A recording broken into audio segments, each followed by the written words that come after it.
Taurus Rising April 2022 is a huge new chapter in your life beginning. From connecting with new groups of friends, being very important to the eclipses beginning in your first house of self, this is really a month where things start to take off. If you are excited to dive into what the astrology, and then I actually have a new oracle deck I'm excited to use, what that has to say for your rising sign for this April, make sure that you like, subscribe, and hit that notification bell so you're always up to date with what the stars have in store for you. Hi, I'm Maren. I am an astrologer. I'm a crypto trader and investor, and I make these videos every month. So if you're new here, welcome. And if you're back, happy to see you again. I am a tropical Western astrologer using whole sign houses, mainly focusing on Hellenistic Greek astrology. So that's a little background about me. And every month I make these rising sign videos. I make overall forecasts, and I also have the 2022 forecast out. So you can watch all your videos on my channel.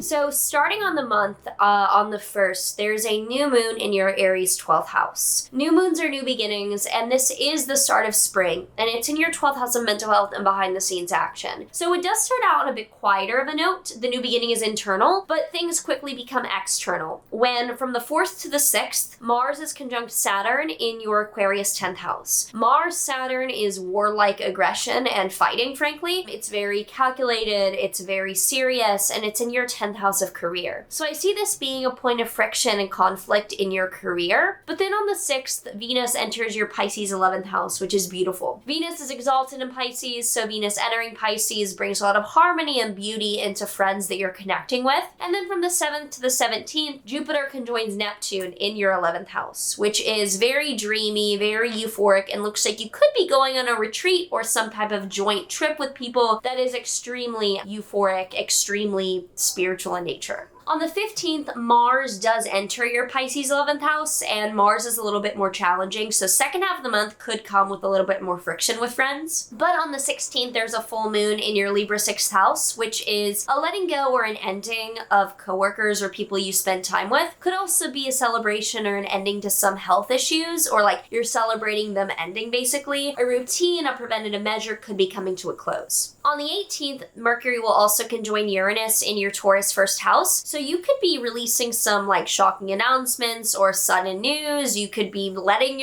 speaking your fucking mind, letting something be very known about your identity on the 18th. On the 27th to the 28th, Venus will then conjoin Neptune and Pisces, which is Venus, worldly pleasure, Neptune, spiritual pleasure. It's like it looks like with friends, you are doing, it honestly looks like you're on a fucking just Burning Man retreat this whole month. And maybe you are, maybe that's the energy behind the people that you're with. On the 29th, Pluto stations retrograde in your Capricorn 9th house, so you're rethinking the educational or the philosophical or the travel-based path that you've been going on. You're just rethinking all the changes that you made recently in that regard. And on the 30th, there's a partial solar eclipse in your 1st house. So this solar eclipse is the beginning of the entire eclipse cycle that highlights you focusing more on you and letting go of ties to others or relationships. There's a lot of increase of you, me, skyrocketing personal development. And with Uranus there and Venus conjunct Jupiter in your 11th house, I think you're suddenly having a realization about your identity and who you are due to the new people that you're hanging around.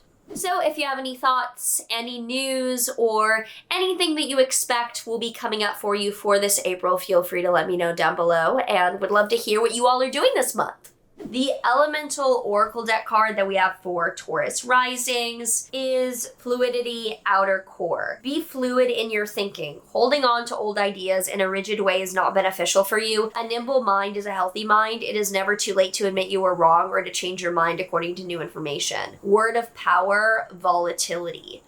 I think you're changing your mind about something, which leads you to new people and a new realization about who you are. And that's a wrap. I hope that this April is positive for you. I hope you're looking forward to things. And if not, then I too am kind of like, what's fucking gonna be happening? But sending all the best wishes, here to listen, here to hear about what you all are doing for the month ahead. And I look forward to seeing you in May.